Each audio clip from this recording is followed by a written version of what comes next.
Olha esse caso.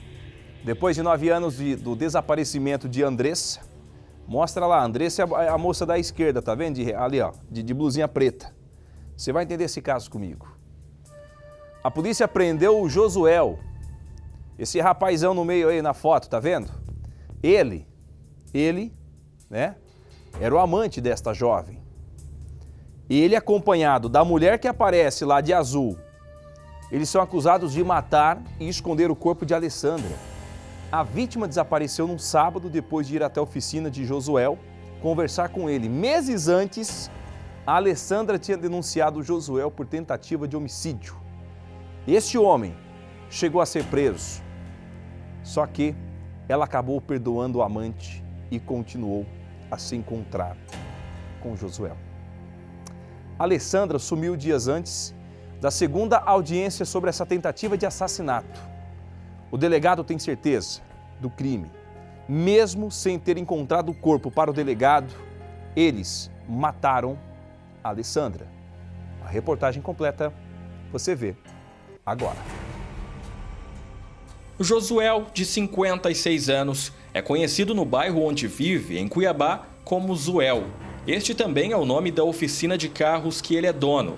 Agora as portas do local estão fechadas, porque Zuel teve a prisão temporária decretada, acusado de um crime cometido há 10 anos.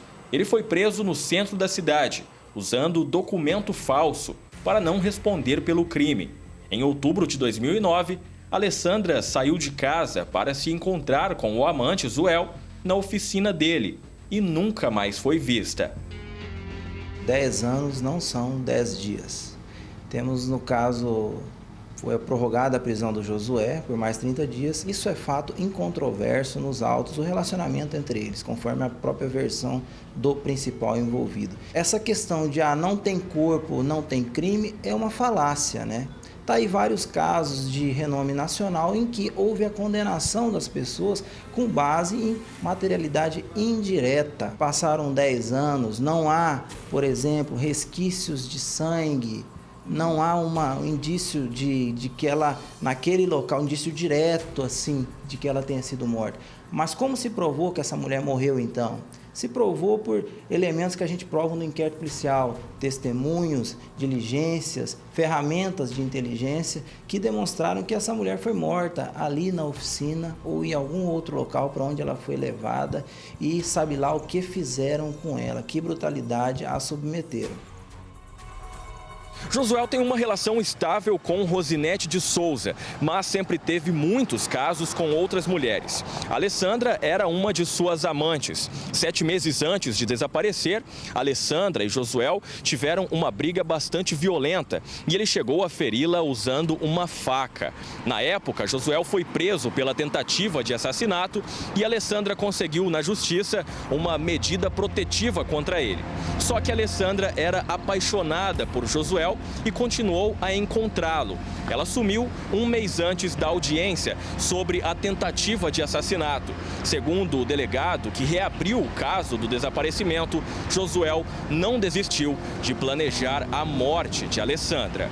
Ela já saiu prometida, com a morte prometida na situação das facadas. Então a morte dela foi uma coisa esperada já, que de fato aconteceu um pouco antes da audiência do mês seguinte, onde ela notoriamente iria novamente confirmar o que já havia dito e que iria garantir a condenação para ele, que garantiu futuramente. Alessandra tinha 33 anos e morava com os 3 filhos na cidade vizinha, em Várzea Grande. Era um sábado, ela deixou as crianças com a mãe dela e veio até a oficina se encontrar com Josuel. Alessandra nunca mais foi vista. Na época, só a moto dela foi encontrada em um lava-jato, deixada por Josuel. Depois de algum tempo, sem pistas, a polícia desistiu de procurar por ela. Depois da prisão de Josuel, 4 funcionários da oficina, que trabalham no local desde a época do desaparecimento de Alessandra, também foram presos. Eles disseram que não sabem o que aconteceu com a mulher e que a viram pela última vez neste ponto de ônibus, em frente à oficina.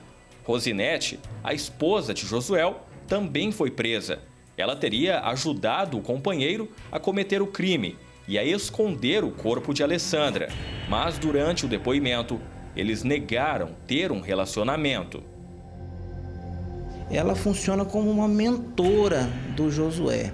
Durante o curso das investigações, percebeu-se claramente todo o aparato que ela realizou no intuito de tentar saber o que estaria por vir nas diligências, tentar saber, até mesmo se aproximar desse delegado de polícia para saber quais seriam as demandas da Polícia Civil.